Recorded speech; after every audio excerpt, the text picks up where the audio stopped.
Global News at 5. And one of the people that has helped us out here at 680 CJOB is an epidemiologist from the University of Ottawa. Dr. Raywat Deonandan is joining us again live on 680 CJOB. And first of all, congratulations, you're a new dad. Yeah, it's a bit shocking, isn't it? An epidemiologist has a baby in the middle of a pandemic. Baby boy, baby girl? Baby boy, sir, baby boy. And his name?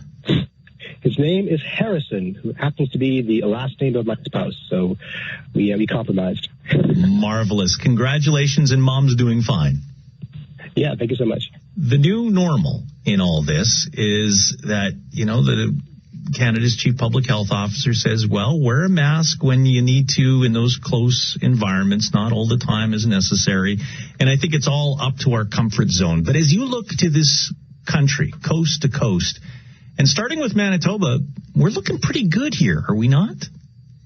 You're looking really good. And part of it has to do with your geography, and part of it is your population size and density, and part of it is luck.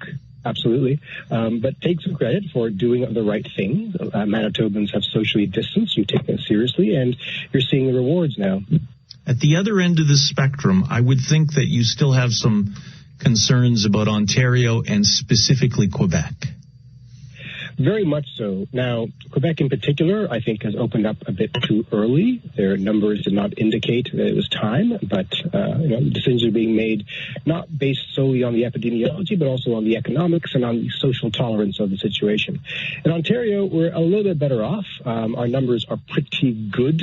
They're not as good as I would have liked before opening up, but we are where we are. And I have some confidence that we can navigate through this with the appropriate responsibilities and diligence.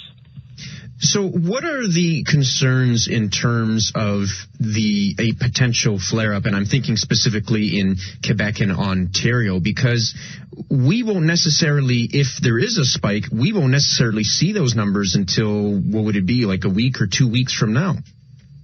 That's right. You won't know about it until a week, possibly 2 weeks, due to the fact that the disease takes about at least 5 days for symptoms to manifest, a median of 5 days, and also delays in the testing regimen. When we do see it, we expect to see a steady climb in cases over several days. That's when we start to get nervous. A couple of cases here and there is to be expected. The disease isn't gone. It's still here. What we're worried about is when we start to see the climb of that curve again. So the goal here is to prevent a handful of cases from becoming an outbreak, and then to prevent an outbreak from becoming an epidemic. If we can delay that long enough, we might not see a second wave for several months, and even then, that second wave might not be very noticeable if we do our job well. So what are the concerns in terms of a second wave, perhaps later on in the year? I know that we've heard from a lot of experts saying that we could see another outbreak in the fall. Why is that a potential concern? And again, just to emphasize, not a guarantee, but a concern at this point. Well, it's a concern. Epidemics tend to go in waves historically, and the periodicity, the time between the peaks, is either in weeks or months, depending upon the steps that you take in between the peaks.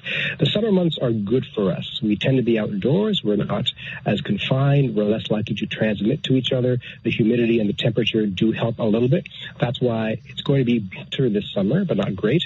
And if the second wave does manifest, it'll do so when the temperature starts to drop and when people start going inside again, especially when school reopens. So that's the fear.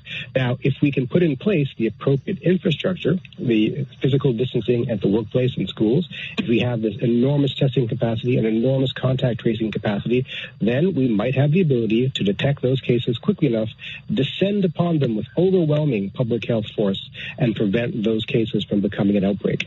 So that's what we're here to do now, is to prevent that second wave from being large enough to compel us to go back indoors.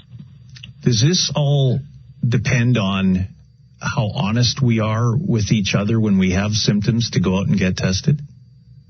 It is now entirely dependent on the cooperation of the public to be responsible, and responsibility includes honesty, absolutely, to go get tested.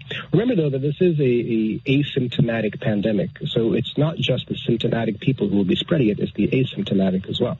So if you think you might have come in contact with someone who has COVID, then it's your responsibility to get checked out, and it's our responsibility as public health to start this process of random screening in order to catch those who are possibly asymptomatic carriers.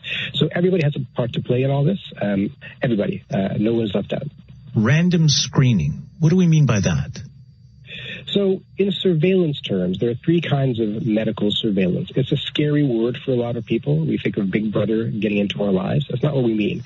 With medical surveillance, it's either passive, active, or sentinel. Sentinel surveillance is when we have a couple of institutions that are dedicated to looking for this disease. That doesn't work for us here. Passive surveillance is when we sit back and wait for doctors' offices to call us and let us know when they come across a case like this. That doesn't work here either. Active surveillance is what we want. That's when we go out and hunt the virus. We go to where we know it doesn't currently exist and look for it. That means going to neighborhoods where the caseload is low or almost zero and testing people. It might look like grabbing people randomly on the street and asking, hey, do you want a COVID test? Sending kits in the mail saying, hey, you want to get tested? Give us a swab here. Or your random trips to the doctor, which is like a regular COVID screening as part of the process.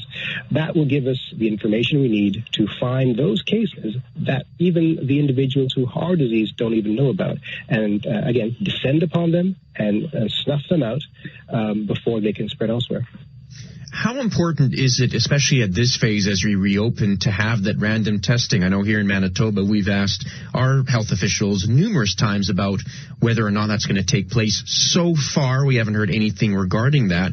But if you were in charge of this, would you go out there and say, hey, we need to do this right now, especially since, at least in Manitoba anyway, we are flattening the curve?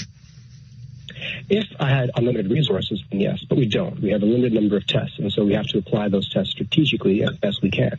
And right now that means lowering the criteria for who gets tested. It's not just people with symptoms or extreme symptoms. It's people with mild symptoms, people with possible exposures as well.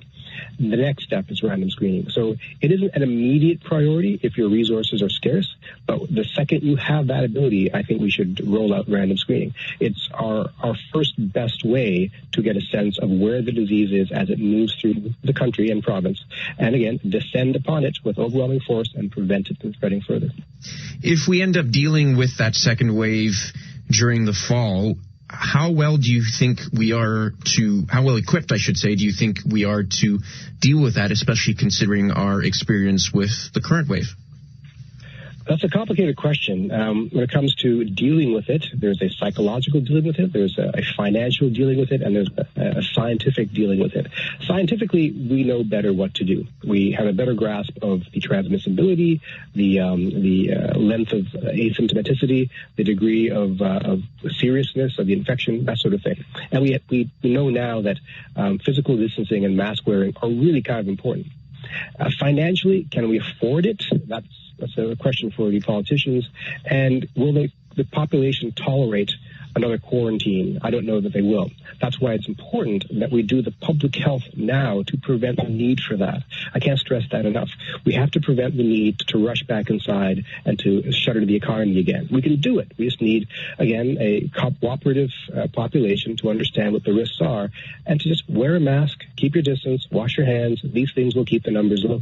With epidemiologist Raywat Deonandan on 680 CJOB. Today is a day where worldwide we've seen a whole lot more cases, the most we've ever seen.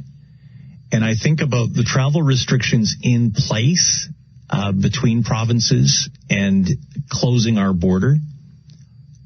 As you think about this into the future, because right now we're doing things a month at a time, but essentially, are we on a country lockdown, a regional lockdown, and in some cases a local lockdown for another year?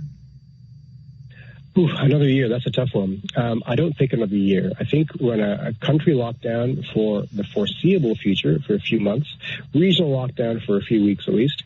I hate to think that the world is not traveling for another year. I don't think we can sustain that economically.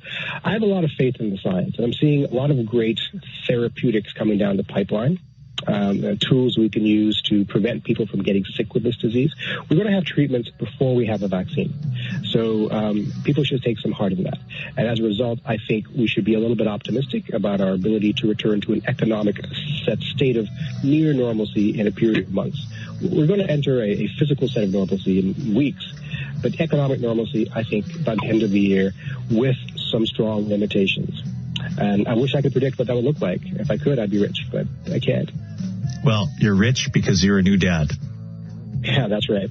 Congratulations again, and thank you for making time for us. Thank you so much. Raywat Deonandan is an epidemiologist and new dad from the University of Ottawa.